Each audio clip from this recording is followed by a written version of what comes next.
Hello viewers, today I am going to tell you about the CSS selector.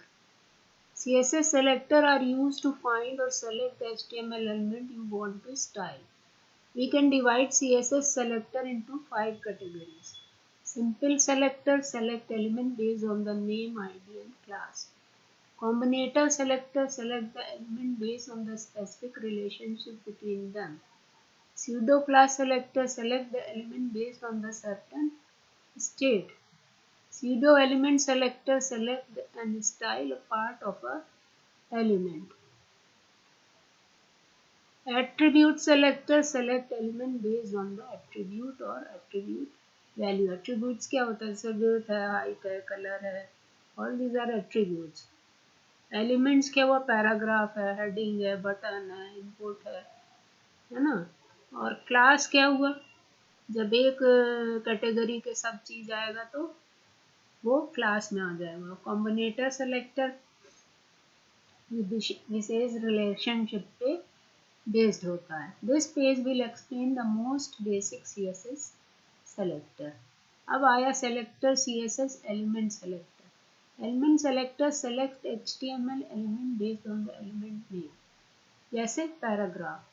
Here all P elements on the page will be center aligned with the red text. अब ये कैसे होता है ये हम दिखा देते हैं इसको. एलिमेंट सेलेक्टर या देखो पैराग्राफ उसने किया, एलिमेंट सेलेक्ट किया पैराग्राफ में, कंट्रोल, तो ये सारा रेड हो जाएगा. पैराग्राफ के अंदर उसने सारा कुछ किया.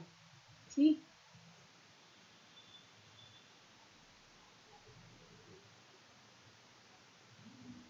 पैराग्राफ के अंदर जितना कुछ भी आएगा उसकी आईडी हमने ये सेट किया P में. देखो text align center colour red, तो P के अंदर जो कुछ भी आएगा वो क्या होगा?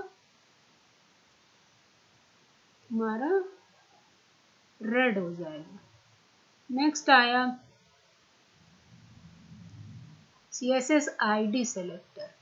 ID selector use the ID attribute of HTML element to select a specific element. The ID of the element is unique within a page, so the ID selector is used to select one unique element. To select the element with a specific ID, write the hash character followed by the ID of the element. Example, CSS rule below will be applied to the HTML with ID para1. अभी हमने दिखाया था ना, para text align center colour red आ जाएगा. an ID name cannot start with the number. ये note कर लीजिए कि स्टार्ट नंबर के साथ नहीं होगा. तो यहाँ पर ये देखो ID सेलेक्टर है ना, इसमें P देखो बनाया उसने रेड, और आईडी वही वाला है. आईडी पैरा, आईडी उसने क्या बनाया? पैरा1 बना दिया. अब पैरा1 बना दिया और पैराग्राफ के अंदर करा तो वो रेड हो जाएगा. आईडी सेलेक्टर बन गया. ठीक है. नेक्स्ट आए CSS class selector. Class selector select HTML with a specific class attribute. To select the element with a specific class, right the period character followed by the. हमने बताया था ना क्लास के लिए पीरियड लेता है, और आप लोग ने कहा कि नहीं समझ में आया था, फिर से बना रहे हैं इसको. क्लास के लिए पीरियड लेता है. अब देखो पीरियड लगा के सेंटर कर दिया, मतलब ये सेंटर नाम का क्लास बन गया जिसके अंदर टेक्स्ट अलाइनमेंट सेंटर और कलर का रेड है इसका. You can also specify that only specific HTML element should be affected by a class. In this example, only P element with a class center will be center aligned. P dot center. अब ये class बना तो किस पे apply हो रहा है? P dot केवल पैराग्राफ पे अप्लाई हो रहा है. In this example, P element will be styled according to the class center and to class large. In class center large, अब ये सेंटर और लार्ज दोनों पैराग्राफ में हो जाएगा. The paragraph refer to two class. A class name cannot start with a number. चाहे ID हो चाहे क्लास नेम हो, नंबर से नहीं होता है। तो क्लास कैसे करता है, क्लास सेलेक्टर। अब ये देखो, ये उसने बताया ना सेंटर, पहला वाला क्या है, केवल हेडिंग पे सेंटर लिया उसने, फिर पैराग्राफ पे सेंटर लिया। हेडिंग ये आ गई और पैराग्राफ ये आ गया। अब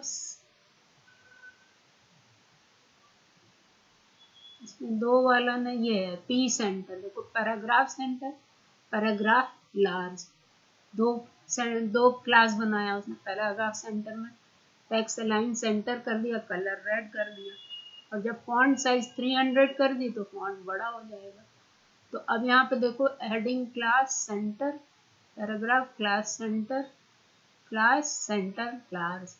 अब देखो तीनों में क्या फर्क आता है, हेडिंग जो है वो बड़ी रहेगी, पैराग्राफ छोटा रहेगा, है ना। Heading will not be affected, paragraph will be red and centre, और जो लार्ज बनाया था वो ये वाला आ गया।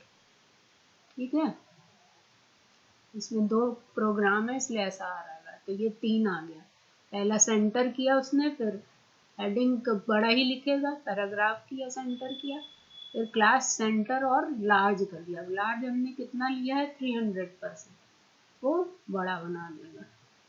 नेक्स्ट आया CSS grouping selector. The grouping selector select all HTML elements in the same style definition. Look at the following CSS code. H1, H2, P element have the same style definition. H1 में क्या है, text align center color red, text align center color red. H2 के लिए मान लो इसको हम कर देते हैं blue. P text align center color blue के बाद ग्रीन। ठीक, तो अलग अलग करेगा तो पता लगेगा। तो हेडिंग 1, हेडिंग 2 और हेडिंग और पैराग्राफ लिया उसने, है ना। It will better to group the selector to minimize the code, लेकिन ये ग्रुप में है ना तो हम इसको कलर नहीं चेंज कर सकते। यहाँ पे रेड किया, यहाँ पे रेड किया, ठीक, क्योंकि ग्रुप सेलेक्टर है ना। H1, अब इसको करके देखते हैं, ग्रुप सेलेक्टर, ठीक, देखो रेड रेड रेड। अब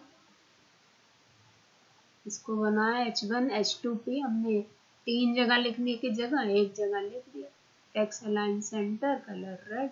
अब इसको कंट्रोल रन करेंगे तो सारा कुछ, सारा ग्रुप रेड में आ जाएगा। ठीक है, इजी है ये तो। ग्रुप में एक जगह बना करके कॉमा कॉमा करके हमने स्टाइल को सेट कर दिया।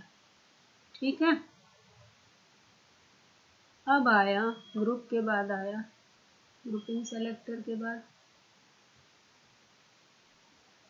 ये हो गया टेस्ट योरसेल्फ विथ एक्सरसाइज। अपने से भी अब आपको इसको कर करके देखना है ना।